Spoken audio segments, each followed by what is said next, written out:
News 18 India. Of mortar bed thickness. The presence of rectangular gravel fill passage akin to a side opening doors towards the south is observed at a depth of 46 m at the basement level in south corridor.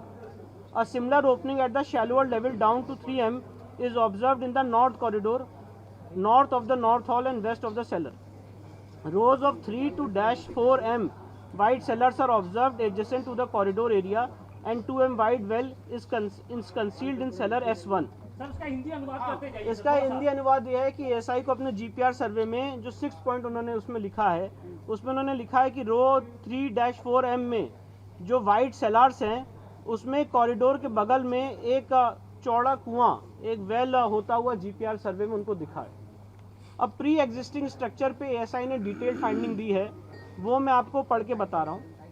Based on the scientific studies and observations on the central chamber and main entrance of the pre existing structure in existing structure, मतलब ASI ये कह रहा है कि central chamber और main entrance of the pre existing structure में एक existing structure है, वेस्टर्न चेंबर और वेस्टर्न वॉल में है, reuse of pillars and pilasters of pre existing structure in existing structure. मतलब ऐसा ये कह रहा है कि जो पहले का स्ट्रक्चर था एक हिंदू मंदिर का, उसी के पिलर्स को रीयूज यहाँ पे किया गया, दोबारा इस्तेमाल किया गया। एएसआई ने माना है कि वहाँ पर हिंदू स्ट्रक्चर है, एक प्री एग्जिस्टिंग स्ट्रक्चर है। एएसआई ने जो शब्द यूज किया है वो कहा है प्री एग्जिस्टिंग स्ट्रक्चर है, उसके ऊपर ही उसी के खंभों को यहाँ पे इस्तेमाल किया गया। है उसी के ऊपर बहुत सारी चीजें बनाई yes, inscription of the existing structure, फिर Arabic and Persian inscription on the loose stone, फिर sculpture remains in the cellars etcetera. It can be said that, अब ये एएसआई का जो कंक्लूजन है मैं वो आपको पढ़ के सुना रहा हूँ। It can be said that there existed a large Hindu temple prior to the construction of existing structure. मतलब एएसआई ये कह रहा है कि ये कहा जा सकता है कि यहाँ पे एक बहुत बड़ा भव्य हिंदू मंदिर था prior to the construction of existing structure. मतलब इस मस्जिद से पहले यहाँ पे, इससे पहले यहाँ पे एक हिंदू मंदिर एग्जिस्ट करता था। ये एएसआई ने अपनी कंक्लूसिव फाइंडिंग दी है और ये बहुत महत्वपूर्ण फाइंडिंग है।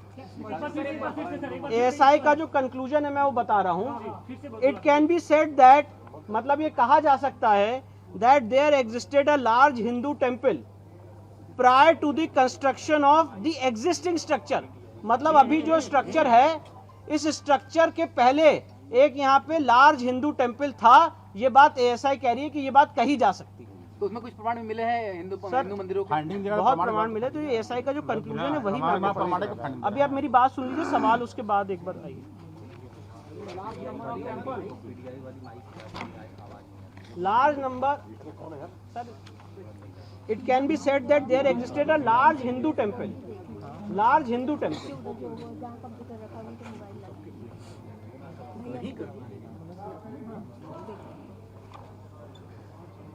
अब उसके बाद सेंट्रल चेंबर और जो मेन एंट्रेंस है उस पे जो एएसआई का कंक्लूजन है वो मैं पढ़ के बता रहा हूँ।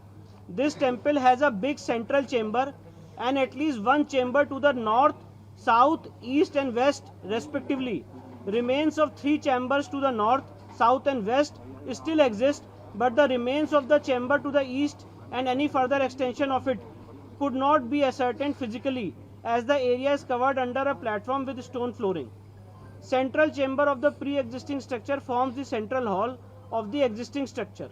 मतलब ऐसा ये कह रहा है कि जो यहाँ पे था, मैं इसको फिर से हिंदी अनुवाद कर दे रहा हूँ कि यहाँ पे ऑलरेडी एक प्री एग्जिस्टिंग स्ट्रक्चर था और प्री एग्जिस्टिंग स्ट्रक्चर का क्या स्वरूप था उसकी यहाँ पे उन्होंने डिटेलिंग की है। फिर इसके बाद आगे बढ़ जाते हैं, तो ये सारी डिटेलिंग यहाँ पे की गई है जी। फिर से पढ़ा। The temple had a big central chamber and at least one chamber to the north, south, east and west respectively. Remains of 3 chambers to the north, south and west still exist, but the remains of the chamber to the east and any further extension of it could not be ascertained physically as the area is covered under a platform with stone flooring.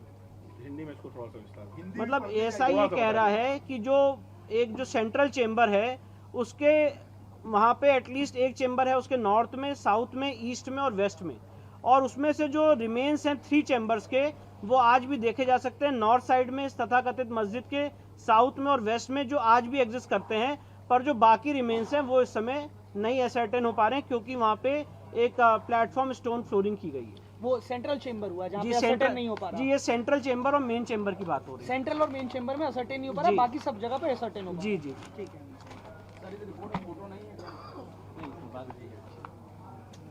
कुछ और भी महत्वपूर्ण बता रहा हूँ।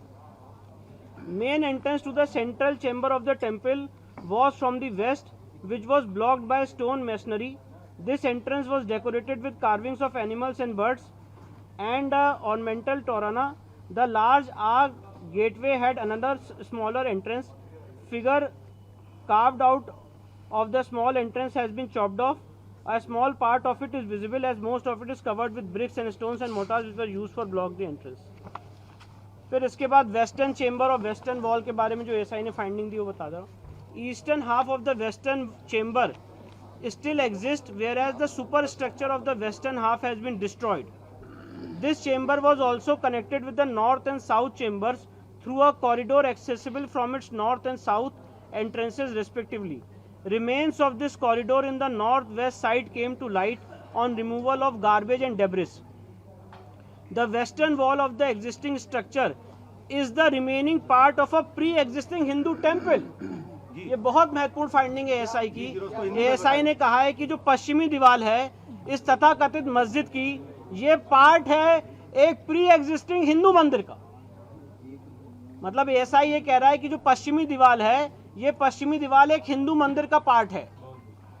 This wall, पश्चिमी दीवार, this wall made of stones and decorated with horizontal mouldings is formed by remaining part of western chamber, western projections of the central chamber and western walls of the two chambers on its north and south. Central chamber attached to the wall exists unchanged, whereas modifications have been made to both the side chambers. All these chambers had an opening in the all four directions. Decorated arc entrance of central, north and south chambers towards west have been blocked. तो ऐसा ही उसका प्रारूप बता रहे कि कैसे कैसे यहाँ पे एक प्री एग्जिस्टिंग हिंदू मंदिर हुआ करता था. इसके बाद पिलर्स पे जो एएसआई की फाइंडिंग मैं वो बता रहा हूँ. The pillars and plasters used in the existing structure were studied systematically and scientifically for the enlargement of the mosque and constructing sahan. Parts of pre-existing temple including pillars and pilasters were reused with little modifications. मतलब ऐसा ये कह रहा है कि जो इसमें खंबे लगे हुए हैं वो खंबे हिंदू मंदिर के थे और उसी को रीयूज किया गया. माइन्यूट नहीं, ये खंबे की बात हो रही है. पश्चिमी दीवार की फाइंडिंग खत्म हो गई है. अब जो मंदिर की थी, पश्चिमी दीवार की फाइंडिंग खत्म हो गई है. अब जो नेक्स्ट फाइंडिंग है खंबे की फाइंडिंग है. ये खंबे जो पिलर्स, जो खंबे मिले हैं वहाँ पे व्यास जी के तहखाने में, और जो जितने तहखाने वहाँ पे जितने खंबे मिले हैं, उस खंबे पे एएसआई की क्या फाइंडिंग मैं वो बता रहा हूँ और दोबारा पढ़ के सुना रहा हूँ. The pillars and pilasters used in the existing structure were studied systematically and scientifically for the enlargement of the mosque and constructing sahan. Parts of pre-existing temple including pillars and pilasters were reused with little modification. मतलब जो हिंदू मंदिर के खंबे थे उनको दोबारा इस्तेमाल किया गया कुछ मॉडिफिकेशन करके. Minute study of pillars and pilasters in corridor suggest that they were originally part of pre-existing Hindu temple. For their reuse in the existing structure, Vyala figures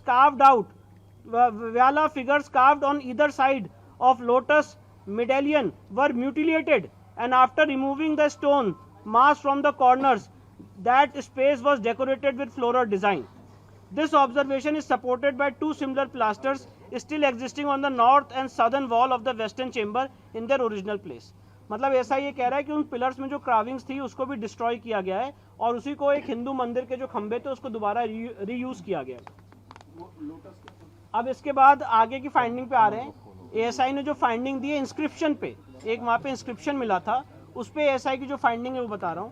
during this survey a number of inscriptions were noticed on the existing and pre-existing structure. A total of 34 inscriptions were recorded during the present survey and 32 stampages were taken. These are in fact inscriptions on the stone of pre-existing Hindu temple. which have been reused during the construction repair of the existing structure. मतलब ऐसा ये कह रहा है कि वहाँ पे जो इंस्क्रिप्शंस मिले हैं उसमें से 32 ऐसी जगहें हैं और टोटल 34 ऐसे इंस्क्रिप्शन हैं जो प्री एग्जिस्टिंग हिंदू टेम्पल के थे. They include inscriptions in the Devanagari, Grantha, Telugu and Kannada scripts. Reuse of earlier inscriptions in the structure suggests that the earlier structure were destroyed and their parts were reused in the construction repair of the existing structure. मतलब जो पहले हिंदू मंदिर था उसी के inscriptions को use करके इस्तेमाल करके ये तथाकथित मस्जिद बनाने का काम किया गया. कौन सा लैंग्वेज इसमें जो इंस्क्रिप्शंस मिले हैं ये देवनागरी, ग्रंथा, तेलुगु और कन्नड़ स्क्रिप्ट्स के मिले. 3 names of deities, Devanagari, Grantha, Telugu and Kannada. 3 names of Grantha. 3 names of deities such as Janardana, Rudra and Umeshwara are found in these inscriptions. ये जो inscriptions है इसमें देवताओं के 3 नाम आज भी इंगित होते हुए दिखते हैं. कौन कौन सा नाम है? जनार्दना, रुद्र और उमेश्वरा. ये पिलर्स पे मिले हैं ये नाम. इंस्क्रिप्शंस पे. पिलर्स की फाइंडिंग खत्म हो चुकी है. Terms such as Mahamukti Mandap is mentioned in these 3 inscriptions is of great significance. Sir इसको प्लीज अप्रिशिएट कर लें. Terms such as Mahamukti Mandap is mentioned in these 3 inscriptions is of great significance. जो वहाँ पे inscription है उसमें एक जगह लिखा हुआ है महामुक्ति मंडप और ये ऐसा ही कह रहा है ये बहुत सिग्निफिकेंट बात है. किस भाषा में लिखा हुआ है? किस बात को लेकर? जो वहाँ पे इंस्क्रिप्शन मिला है इस तथाकथित मस्जिद में उसमें वन ऑफ द इंस्क्रिप्शंस में लिखा हुआ है महामुक्ति मंडप. तो ऐसा ही कह रहा है बहुत सिग्निफिकेंट बात है. Inscriptions on loose stone.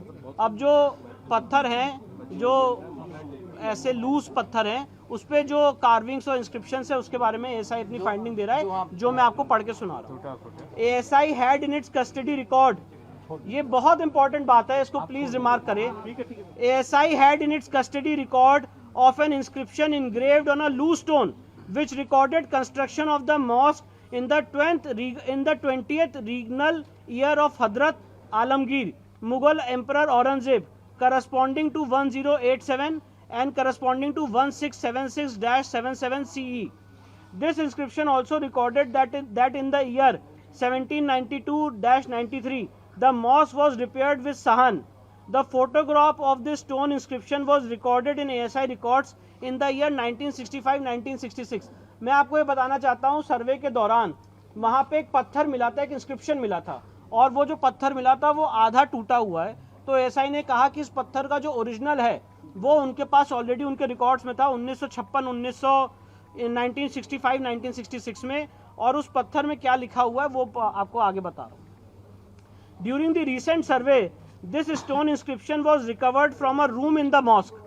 सर्वे के दौरान ये जो वहाँ पे इंस्क्रिप्शन था उसी मॉस्क के रूम से मिला. However the lines related to the construction of the mosque and its expansion have been scratched out. जो मॉस्क बनाने की और उसकी रिपेयर की बात थी इस इंस्क्रिप्शन से उन लोगों ने उसको मिटा दिया. This is also brought out by the biography of Aurangzeb Majlis Alamgiri which mentions that Aurangzeb issued orders to the governors of all the province to demolish the schools and temples of infidels. और ये जडूनाथ सरकार की finding को SI ने rely किया है. और 2 सितंबर 1669 को बताया गया कि विश्वनाथ की जो मंदिर है वो ढहा दी गई. तो एसआई ने यहाँ पे जडूनाथ सरकार की फाइंडिंग को रिलाई किया मजलिस आलमगिरी. बताया तो सर 1669 2 सितंबर 1669. इसके बाद मंदिर तोड़ने की डेट है सर ये जी. इसके बाद sculptural remains in the cellars, a series of cellars. अब जो तहखाने हैं उसमें जो चीजें मिली उसके बारे में एसआई फाइंडिंग दे रहा है. A series of cellars were also constructed to the east to create additional space and a large platform in front of the mosque for accommodating large number of people for prayers. Pillars from the earlier temples were reused while making cellars in eastern part of the platform. A pillar decorated with bells, niches for keeping lamps on all 4 sides and bearing an inscription in Samvat 1669 is reused in the cellar N2. मतलब ऐसा ये कह रहा है कि जो pillars थे पहले के मंदिर के उसको उपयोग किया गया और एक पिलर में जो संवत 1669 का मतलब जो करस्पॉन्डिंग टू 1613 1 जनवरी फ्राइडे का है उसको दोबारा रीयूज किया गया सेलौर में तहखाने में. Sculptures of Hindu deities and carved architectural members were found buried under the dumped soil in cellar S2. जो तहखाना S2 है उसमें हिंदू देवी देवताओं की मूर्तियां और carved architecture members were found buried under the dumped soil. एक बार फिर से सर ये वाला बता दीजिए. Sculptures of Hindu deities and carved architectural members were found buried under the dumped soil in cellar S2. Nature and age. अब nature और age इसकी क्या है इसके बारे में ऐसा ही अपनी फाइंडिंग बता रहे हैं. Existing architectural remains, decorated moldings on the walls, Karna Ratha and Prathi Ratha of central chamber, a large decorated entrance gate with Rona on the eastern wall of the western chamber, a small entrance with mutilated image of Lalat Bimba, birds, animals carved for decoration in and outside suggest that the western wall is remaining part of a Hindu temple. ऐसा ये कह रहा है कि जो पश्चिमी दीवार है ये साबित हो जाता है कि ये पश्चिमी दीवार एक हिंदू मंदिर का पार्ट है. Based on the arc and architecture, this pre-existing structure can be identified as a Hindu temple. जो वेस्टर्न वॉल है ये हिंदू मंदिर का स्ट्रक्चर है, इसको आइडेंटिफाई किया जा सकता है. The Arabic Persian inscription found inside a room mentions that the mosque was built in the 20th regnal year of Aurangzeb. Hence, the pre-existing structure appears to have been destroyed in 17th century. मतलब ऐसा ही कह रहा है कि वहाँ पे जो पहले स्ट्रक्चर था जो हिंदू मंदिर का उसको 17वीं शताब्दी में तोड़ा गया है during the rain of Aurangzeb and part of it was modified and reused in the existing structure. Hindu मंदिर के ही भग्नावशेष को इस तथाकथित स्ट्रक्चर में यूज किया गया. ये ऐसा की finding based on the scientific studies survey carried out study of architectural remains exposed feature and artifacts, inscriptions, art and sculptures, it can be said that there existed a Hindu temple prior to the construction of existing structure. मतलब ऐसा ही कह रहा है कि यहाँ पे एक Hindu temple exist करता था इस मस्जिद होने से पहले. सर ये टोटल कितने पेज की सर ये रिपोर्ट है? ये टोटल 839 पेजेस की रिपोर्ट है और एएसआई की जो फाइंडिंग्स थी उसका मैंने रखा. ये जो अगला कदम क्या होगा आप लोगों का? इसके अलावा जो अगला कदम क्या होगा? अब अगला कदम हमारा ये होगा कि जो वजू टैंक का एरिया है उस वजू टैंक में जो हमारे बाबा हैं जो शिवलिंग है वहाँ पे एएसआई सर्वे की हमारी मांग रहेगी और उस मांग को लेके हम न्यायालय के सामने जाएंगे. ये जो समरी आपने पूरी सुनाई है इसके अलावा जो बाकी पन्ने हैं कि उसमें और भी कुछ खास चीजें हैं? उसमें सारी डिटेलिंग है कि ये जो एएसआई ने फाइंडिंग अराइव की है ये किस बेसिस पे की है. तो उसमें फोटोग्राफ्स हैं, एएसआई की सारी हर एक चेंबर की डिटेल्स हैं, पर उन सारी बातों का जो सारा एएसआई की जो समरी है वो मैंने आपको तो ये बात क्लियर एएसआई ने कर दी है कि वहाँ पे पहले वहाँ पे पहले एक हिंदू टेम्पल एग्जिस्ट करता था जो 17वीं शताब्दी में तोड़ा गया.